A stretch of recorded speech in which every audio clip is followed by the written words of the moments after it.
था ही नहीं तो भारत की प्राचीन ज्ञान परंपरा को जान करके हम क्या करेंगे। बच्चों, जब आप गहराई से देखोगे तो ये नैरेटिव जो गढ़ा गया वो मैकाले के 1835 के एजुकेशन एक्ट के बाद गढ़ा गया, और इसलिए गढ़ा गया कि ताकि भारत को हमेशा एक वैचारिक उपनिवेश के रूप में रख सकें, और यूरोप के जो विज्ञान के आधार पर, जो नए विज्ञान के आधार पर जो उद्योगों का विकास हुआ था, उनके उत्पाद को, उनके प्रोडक्ट को बेचने के लिए उन्हें चाहिए था एक सुरक्षित बाजार, और उस सुरक्षित बाजार के लिए उन्हें चाहिए था उपनिवेश, और उपनिवेश में युद्ध के माध्यम से राजनीतिक रूप से गुलाम रखने से ज्यादा महत्वपूर्ण था कि वैचारिक रूप से हीन भावना की ग्रंथ डालकर और उनके अंदर पाश्चात्य दर्शन और पाश्चात्य विज्ञान के प्रति आकर्षण पैदा करके उन उत्पादों का उपभोक्ता बनाना, एक बाजार बनाना एक मुख्य उद्देश्य था। और वह बाजार बनाने की प्रवृत्ति अनवरत मल्टीनेशनल कंपनियों के माध्यम से, जो पूज्य स्वामी जी कह रहे थे,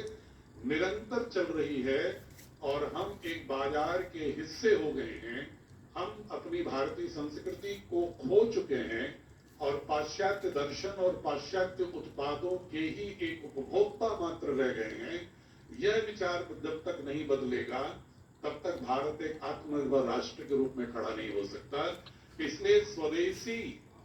की अवधारणा मात्र अर्थतंत्र में ही नहीं, बल्कि स्वदेशी की अवधारणा हमारे समूचे वैचारिक सावयव का, तंत्र का एक अभिन्न अंग होना चाहिए। और हम क्यों न स्वदेशी, कोई हम ऐसे देश के नागरिक नहीं है कि जहां पर समृद्ध ज्ञान परंपरा न हो। पूरी दुनिया इस बात को मानती है कि ग्रीक, बेबीलोन, मिस्र, चाइना, सुमेरियन, मेडिटेरियन क्षेत्रों से भी पहले की संस्कृति भारत की और सभ्यता का विकास रहा है। आपने इतिहास में पढ़ा होगा, जब कॉपरेटिव रिवॉल्यूशन हुआ 60,000 वर्ष पूर्व, उस समय भी भारत के हिमालय के क्षेत्र में ही कॉपरेटिव रिवॉल्यूशन भी हुआ, और जब 11,000 वर्ष पूर्व इस धरती पर होमोसेपियंस के एग्रीकल्चर रिवॉल्यूशन हुआ, तो उसमें भी भारत के उत्तरी हिस्सा, मुख्य रूप से इतिहासकार पाश्चात्य के भी मानते हैं कि कृषि क्षेत्र की क्रांति भूमध्य सागर से लेकर के श्याम, थाईलैंड के बीच के क्षेत्र में हुई, और जिसका गर्व जो था सरस्वती सिंधु संस्कृति, जिसका राजस्थान का कालीबंगन का आर्कियोलॉजिकल एविडेंस इसका बहुत बड़ा उदाहरण है। विज्ञान के क्षेत्र में मैं बहुत विस्तार से नाम नहीं लेना चाहूंगा, लेकिन आप जानते हैं कि पाइथागोरस से भी 1000 साल पहले बौधायन, मानव आपस्तंभ और कात्यायन के शुभ सूत्र ज्योमेट्री और ट्रिग्नोमेट्री का विकास कर चुके थे। नंबर सिस्टम, अर्थमेटिक, पाई का वैल्यू, वृत्त के, सर्किल के क्षेत्रफल का मेजरमेंट, ये सारी प्रणालियां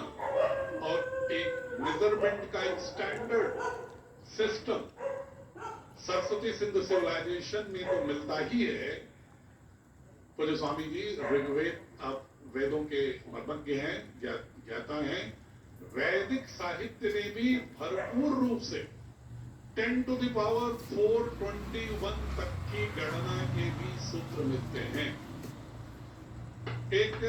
बहुत ही रुचिकर विषय में बच्चों से बांटना चाहता हूं स्वामी जी। आपने सुना होगा स्वयंवर की बात, राम और सीता के स्वयंवर की बात सुनी होगी आपने, द्रौपदी के स्वयंवर की बात सुनी होगी आपने, जिसमें शौर्य के आधार पर वर के वर्ण की प्रक्रिया की चर्चा होती है।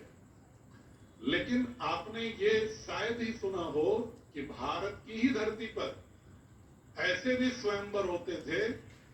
जिसमें गणित के प्रश्नों के उत्तर देने के आधार पर वर चयन होते थे। और इसका सबसे महात्मा बुद्ध,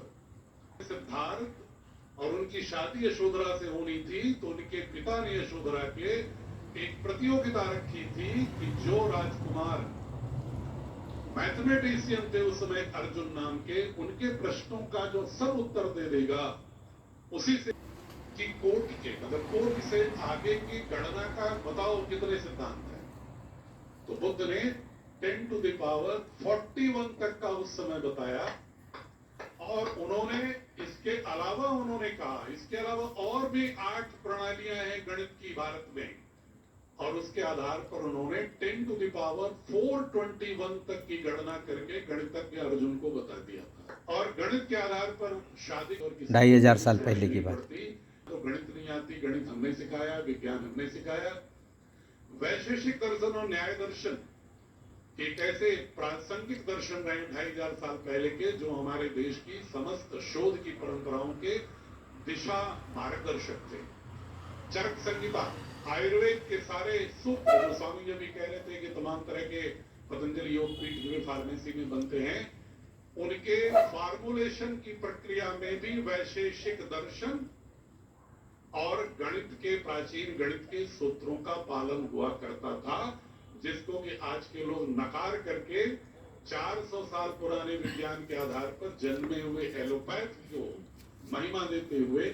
आयुर्वेद को अवैज्ञानिक घोषित करने की जो मूर्खता करते हैं, वो भारत की संस्कृति के विज्ञान, गणित और उसके वैज्ञानिक यात्रा को नहीं जानते।